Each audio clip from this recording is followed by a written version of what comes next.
उदाहरण नंबर 29 में आपको दिया गया है 3 संख्याओं का योग 6 है। यदि हम तीसरी संख्या को 3 से गुणा करके दूसरी संख्या में जोड़ दें तो हमें 11 प्राप्त होता है। पहली और तीसरी को जोड़ने से हमें दूसरी संख्या का दुगना प्राप्त होता है। इसका बीजगणितीय निरूपण कीजिए और आव्यूह विधि से संख्याएं ज्ञात कीजिए। तो डियर स्टूडेंट्स, सबसे पहले यहाँ पर संख्याओं की बात की गई है, तो आप यहाँ पर संख्याओं को मान लीजिए। तो आप लिखेंगे माना पहली संख्या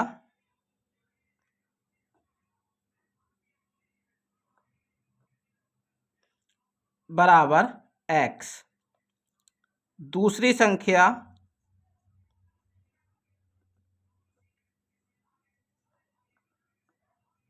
बराबर y, तीसरी संख्या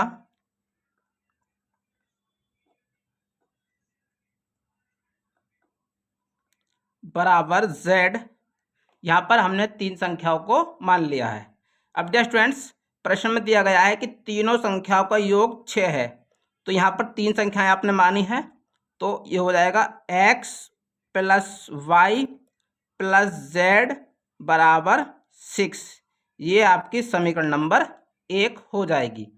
अब आगे लिखा गया है कि यदि तीसरी संख्या को 3 से गुणा करके दूसरी संख्या में जोड़ दें तो 11 प्राप्त होता है। तो ये हो जाएगा आपका y प्लस 3z, क्योंकि तीसरी संख्या में 3 से गुणा करने की बात की गई है, इसलिए हमने z के साथ 3 से गुणा करी है। बराबर हो जाएगा आपका ये 11। समीकरण नंबर 2 ये आपकी हो जाएगी।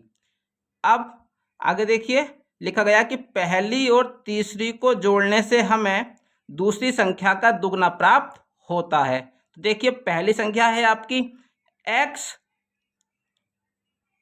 प्लस z बराबर 2y आपका हो जाएगा। अब आप इस 2y को उठाकर इधर ले आइए, तो ये हो जाएगा आपका x माइनस का 2y प्लस z बराबर 0। ये आपकी समीकरण नंबर 3 यहाँ से हो जाएगी। तो डियर स्टूडेंट्स, अब हमें तीनों ही समीकरणों की सहायता से x, y, z के मान ज्ञात करना है। तो देखिए, क्योंकि आव्यूह विधि से हल करना है, तो हम यहाँ पर पहले मानेंगे कि माना ax बराबर b। सबसे पहले हम यहाँ पर a आव्यूह की वैल्यू ज्ञात करेंगे, तो वो हो जाएगा आपका a बराबर, यहाँ से ये हो जाएगा आपका 1 0 1 1 1 माइनस 2 1 3 1। फिर आप x का मान निकालेंगे, तो x का मान यहाँ पर 3 संख्याएं हैं क्योंकि, तो हो जाएगा x y z। अब आप b का मान निकालेंगे, तो b के मान के लिए यहाँ पर आपको दिया गया है 6 11 और 0 यहाँ पर आपको दिया गया है, क्योंकि इस वाली इक्वेशन में 6 है, यहाँ 11 दिया गया है और यहाँ पर आपका 0 है। तो ये आपके a, x और b के मान आपने नोट कर लिए हैं। अब हम सबसे पहले यहाँ पर a आव्यूह का सारणिक ज्ञात करेंगे। तो आप लिखेंगे a सारणिक बराबर, देखिए डियर स्टूडेंट्स, पहला अवयव दिया गया आपको 1 और 1 आपका इस वाले स्तंभ में आ रहा है, इसको छोड़ दिए, इस वाली पंक्ति में आ रहा है, इसको छोड़ दीजिए। तो यहाँ से हो जाएगा आपका 1 प्लस का 6 माइनस, फिर यहाँ से हो जाएगा आपका 0 माइनस 3 प्लस 1 और ये हो जाएगा आपका माइनस 0 और माइनस 1। इसको आगे आप सोल्व करेंगे, तो ये हो जाएगा आपका 1 इंटू 7 माइनस 1 और इंटू माइनस 3, ये आपका हो जाएगा प्लस 1 और यहाँ से आपका माइनस का 1 होगा। तो देखिए, ये हो जाएगा आपका 7 ही कम 7 माइनस माइनस प्लस 3 ही कम 3 और प्लस माइनस माइनस और 1 ही कम 1, ये हो जाएगा। तो देखिए, अब 7 और 3 10 हो जाएगा और 10 में से जब आप 1 घटा देंगे तो यहाँ से आपकी वैल्यू 9 निकल कर आ जाएगी, जो कि 0 के बराबर नहीं है, क्योंकि ये 0 के बराबर नहीं है, अतः आप लिखेंगे अतः ए इनवर्स संभव है। तो ए इनवर्स संभव है, तो अब हम इसके जो ए अवयव के अवयव दिए गए हैं उन सभी अवयवों के सेखंड ज्ञात करेंगे।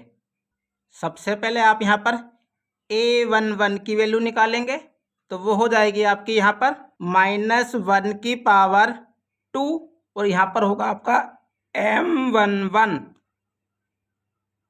तो ये हो जाएगा आपका यहाँ से -1 की पावर 2 M11 पहली पंक्ति के पहले अवयव का उपसारणिक। तो डियर स्टूडेंट्स, जब आप यहाँ से ज्ञात करेंगे तो वो हो जाएगा आपका इस प्रकार से 1 प्लस का 6, तो ये हो जाएगा आपका -1 की पावर 2 और 7। तो दो आपकी सम पावर है, सम पावर की वजह से यहाँ से आपका प्लस का 1 बचेगा और +1 की गुणा जब आप 7 से करेंगे तो यहाँ से आपका 7 निकल कर आ जाएगा। इसी प्रकार अब आप यहाँ से A12 की वैल्यू निकालेंगे, तो ये हो जाएगा आपका -1 की पावर 3 और M12, तो ये हो जाएगा -1 की पावर 3 और पहली पंक्ति के दूसरे अवयव का उपसारणिक, तो वो हो जाएगा आपका यहाँ से 0 - 3, तो यहाँ से हो जाएगा आपका -1 की पावर 3 और यहाँ पर माइनस का 3। तो डियर स्टूडेंट्स, यहाँ से आपकी 3 विषम पावर है, विषम पावर की वजह से यहाँ से आपका -1 बचेगा और -1 की गुणा जब आप -3 से करेंगे तो यहाँ से आपकी वैल्यू प्लस का 3 निकल कर आ जाएगी।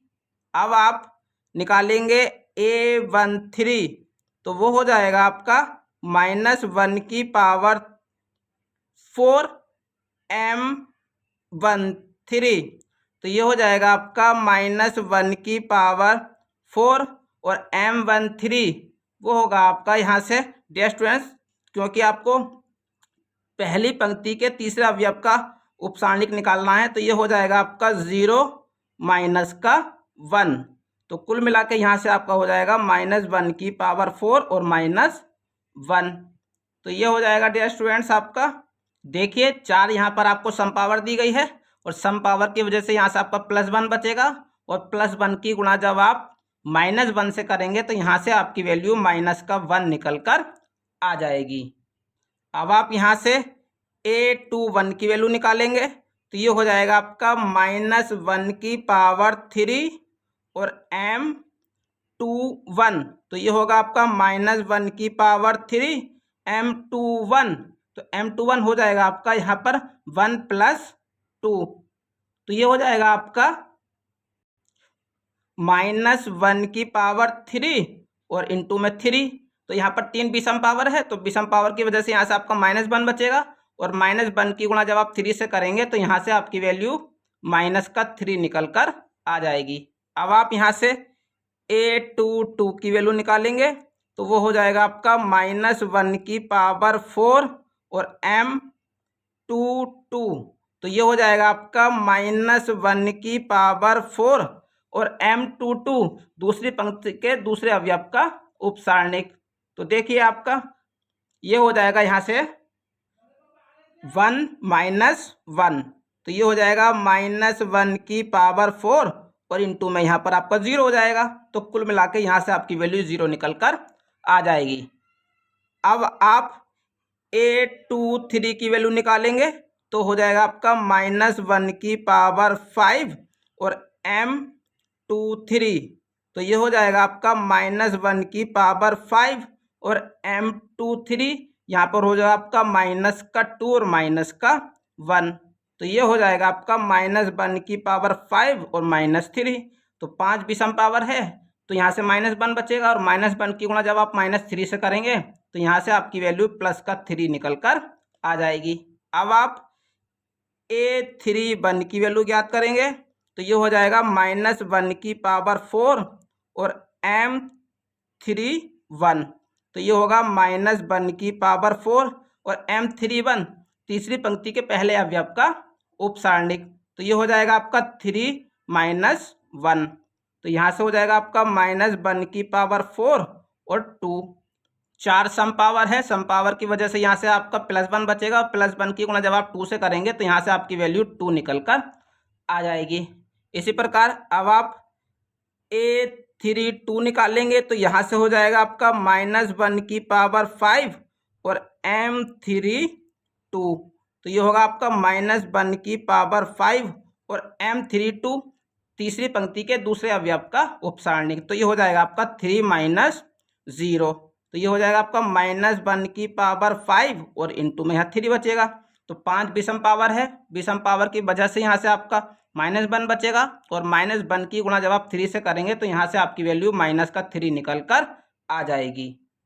अब आप A3 की वैल्यू निकालेंगे तो ये हो जाएगा -1 की पावर 6 और M3 3, तो ये हो जाएगा आपका -1 की पावर 6 और M3 3 तीसरी पंक्ति के तीसरे अवयव का उपसारणिक, तो ये हो जाएगा आपका 1 माइनस का 0, तो यहाँ से आपका बचेगा -1 की पावर 6 इंटू में 1, तो यहाँ से आपका 1 निकल कर आ जाएगा। डियर स्टूडेंट्स, ए अवयव के जितने भी अवयव दिए गए थे हमने सभी के सहखंड ज्ञात कर लिए हैं। अब हम इनसे एड्स ए की वैल्यू ज्ञात करेंगे। तो एड्स ए बराबर होता है आपका जो भी आपने सहखंड निकाले हैं इन सभी सहखंडों से एक अवयव का निर्माण आप करेंगे, तो वो हो जाएगा आपका 7 3 -1 -3 0 3 2 -3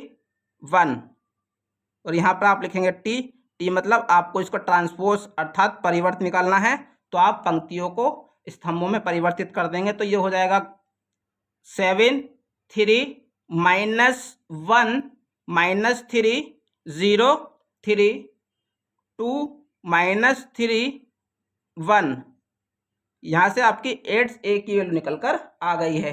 अब आप ए इनवर्स की वैल्यू ज्ञात करेंगे।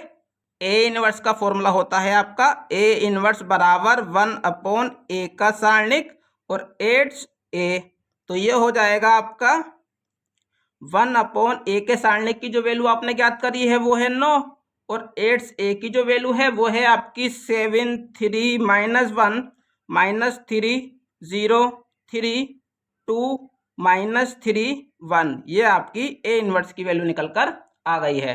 तो डियर स्टूडेंट्स, अब आप ये ए इनवर्स की वैल्यू x बराबर ए इनवर्स बी में रखेंगे। तो देखिए x की जो वैल्यू आपने शुरू में निकाली थी वो थी आपकी XYZ बराबर ए इनवर्स की जो वैल्यू है वो है आपकी 1/9 और 7 3 -1 -3 0 3 2 -3 1। अब आप b का जो मान है वो यहाँ पर लिख दीजिए, तो b का मान है आपका 6 11 0। तो डियर स्टूडेंट्स, अब आप इस अवयव की गुणा इस वाले अवयव से करेंगे, तो ये हो जाएगा आपका 1/9 और देखिए जब आप 7 के मल्टीप्लाई 6 से करेंगे तो यहाँ पर हो जाए आपका 42, जब आप -3 की गुणा 11 से करेंगे तो यहाँ पर हो जाएगा -33 और जब आप 2 की गुणा 0 से करेंगे तो यहाँ से आपका 0 हो जाएगा। इसी प्रकार जब आप इस दूसरे वाली पंक्ति की गुणा करेंगे तो ये हो जाएगा आपका 18 + 0 + 0। इसी प्रकार जब आप तीसरी वाली पंक्ति की गुणा करेंगे तो ये हो जाएगा -6 + 33 + 0, ये आपकी गुणा निकल कर आ जाएगी। तो डियर स्टूडेंट्स, अब आप इसको आगे और सोल्व करेंगे तो देखिए ये हो जाएगा 1/9 और जब आप इनको सोल्व करेंगे 42 में से 33 आप घटा देंगे तो यहाँ से आपका 9 बचेगा, यहाँ से आपका 18 हो जाएगा और यहाँ से आपका 27 हो जाएगा। तो डियर स्टूडेंट्स, अब आप इस 1/9 की गुणा इस अवयव के अंदर कर देंगे तो ये हो जाएगा आपका, यहाँ से 9 से 9 कट जाएगा तो ये हो जाएगा आपका 9 × 9 9 दूनी 18 और 9 तिया 27, ये आपकी वैल्यू निकल कर आ जाएगी। तो यहाँ पर आपका XYZ चल रहा है, तो इस प्रकार से ये XYZ की वैल्यू निकल कर आ गई है। तो आप लिख सकते हैं कि अतः x बराबर 1, y बराबर 2, z बराबर 3 आपका हो जाएगा। तो डियर स्टूडेंट्स, इस प्रकार से आप उदाहरण नंबर 29 को सोल्व कर सकते हैं।